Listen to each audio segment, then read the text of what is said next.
Hello, this is Alex Haigh with the weekly real estate commentary, and this is episode 1. And this week we're going to talk about price per square foot and red-green algae.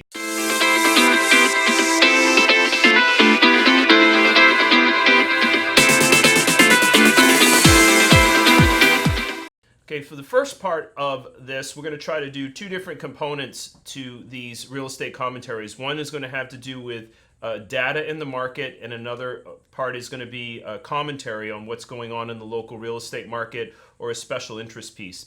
So the first component here we're going to talk about is price per square foot.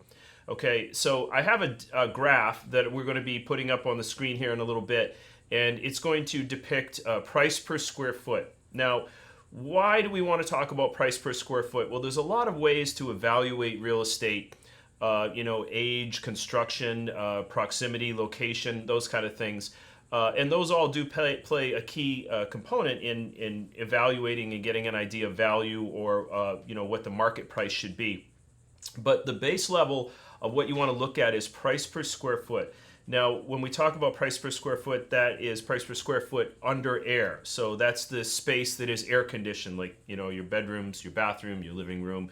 Those kind of things, not your pool area or the garage kind of thing. Now, maybe if you're on Jupiter Island or one of these upscale communities where they air condition their pool areas, that might be a different story. But for this, we're just going to talk about base level price per square foot. Now, when we talk about that, this is really how an appraiser looks at a property. So that gives us an idea of value. So that will give you, as the consumer, the understanding of, okay, is this house worth this? So this is what I want to offer. This is what I'm pre-approved for.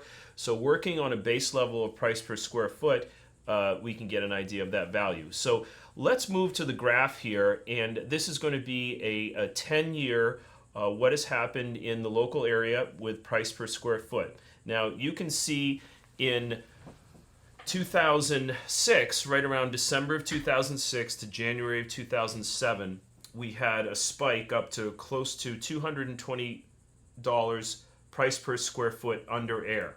Okay, now we all know what happened in 2006. There was a real estate explosion that started in 2002 and moved up into right around the end of 2006 and into 2007. So you can really see from this graph, this is over 10 years again, that spike went up, and that was the absolute zenith of, or the apex, or the absolute highest appreciation value that we had seen in this area ever. So the average was around $215 a square foot. Now you can see where it starts to drop off right after the beginning of 2007 and systematically moves down right around where the absolute bottom is, which is in 2010. So if you're looking for, in hindsight, the best time to buy would have been right at the end of 2010, first month of 2011. We went down to an average of right around $108 a square foot. So if you were to look from the top to the bottom, you almost had about 45 to 50% depreciation in that highest price per square foot in 2007, down into 2010. And off of that, you see the graph start to move up slowly. And there's peaks and valleys like there are in all graphs, and anybody that studies statistics knows that things don't always move up in a linear fashion, but the median would be a gradual increase up.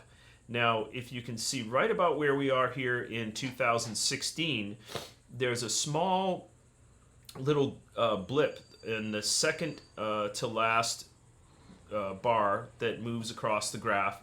Right about 2016, it looks like we may have started to bump down. There's and again, there's peaks and valleys, and some of the peaks and valleys are dramatic, and those have to do with some months have more sales, or a couple of sales that throw the median off.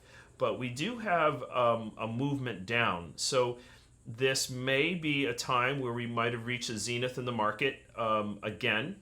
or we could be, up for another next month, an upswing. So we'll probably revisit this in a month or so from here. But as a seller, you definitely should be looking at this and saying, wow, well, maybe, we have reached a peak. Now, as a buyer, there's, we're going to, in future episodes, talk about interest rates and why it still is a good time to buy, because the money is so cheap, meaning that to get a mortgage, you have interest rates that are an absolute all-time low. So, I still think that it's an okay time to buy, because even if you lost 20 to 30% in value, because it's always tough to time things, as a homeowner, and we can get into this. I want to scratch the surface a little bit. So if you're thinking about buying, I don't want you to be totally scared or say, hey, I'm going to wait. Maybe you do, maybe you don't. But I still do think it is a good time to buy because the interest rates are so low. You can write off your interest rate if it's your primary residence. So rather than rent, why not write off interest that you pay on a loan? Also, another side to this, which is for another episode, is you always shouldn't look at your home as an investment. Your home is someplace where you can store value. And with the tax laws, you can, as long as you own for 2 years as a primary resident, you can sell and get all, up to $250,000 tax free. So equity that you pull out after 2 years on a sale, you can have tax free. So, I want you all to look at this graph. I want you to understand, again, going back to some of my previous videos, when you work with a realtor, you want to have somebody that understands this. You don't want to just be going around with somebody that says, oh, look at that nice paint. Oh, God, that's great crown molding. Look at your neighbor. Those things are important. But when you're trying to evaluate a purchase, you just don't want to overpay. And this price per square foot is a really good indicator for whether you're overpaying or you're paying the right amount. Or in this market, it's really tough to underpay because the inventory is so low. But it'll give you a really good idea for that. Okay, so now we're going to talk about red-green algae. What a subject. Everybody loves to talk about algae. So I want to bring up, that a lot of people bring it up with me, rather, that are in the local area, that are local business owners, and say, hey, Alex, have you seen a drop-off in sales due to the algae bloom that we've seen this year? And I also get questions from buyers, about, whoa, should I buy? I heard, on CNN that there's this crazy algae bloom and it makes national news and there's helicopters flying over and all this kind of stuff. Now, I think everybody realizes that the media is the media, and what they do is, report news is one way to look at it, but they also can sensationalize things. So I'm sure everybody has had the experience where they've probably been in an event and then they saw it on television, and it might have been a little bit more theatrical or dramatized than actually what happened. Now, I don't want to minimize what's going on here. There definitely has been an algae bloom. There's been algae blooms that have been happening in Florida for 50 years. I mean, I remember, when I was a kid, my brother and I was 7 years old, first time coming down to Florida, never been here before, was so psyched to swim in the ocean. We flew down, going to Disney. We go to Tampa, we go to the ocean, and you can't swim because it's red tide. So, it's been happening here. The Florida Fish and Wildlife Commission has been measuring red tide and algae blooms for over 50 years. So these things come and go. They're a part of what happens here in Florida, just like in the Northeast, they get blizzards. And in the Midwest, you get tornadoes or earthquakes on the West Coast. Part of it is natural and part of it is man-made. Now, what people ask me is, hey, are the real estate values affected by red-green algae? That's a really hard question to answer accurately. I'm a very literal person. Again, kind of going back to our price per square foot thing, I need empirical data to look at something and say, yes, this is affecting it, or no, it's not. Public opinion certainly is one thing, and perception is reality. So if people believe that something is harmful, it will tend to move them away from it. And if somebody believes something's healthy, generally it'll move people towards it. So, what we're finding here is it's a really hard thing to look at and understand whether or not it is affecting it. I've been living here in Stuart for 15 years, and I've seen these probably 3 to 5 years, these blooms, and they happen for a couple of weeks. This year, this winter, we had an especially rainy winter, So the lake was, fuller than usual. So the Army Corps of Engineers, which regulates the flow of water that comes out of Lake Okeechobee into our waterway, they were dumping a larger amount, or they call it cubic feet per second. That's the way that they measure it, and they give that data back to the government and so forth. Right now we're at 650 cubic feet per second. Now, on a personal level, I can tell you, actually the river report will show us that the beaches are open, and there are people out fishing.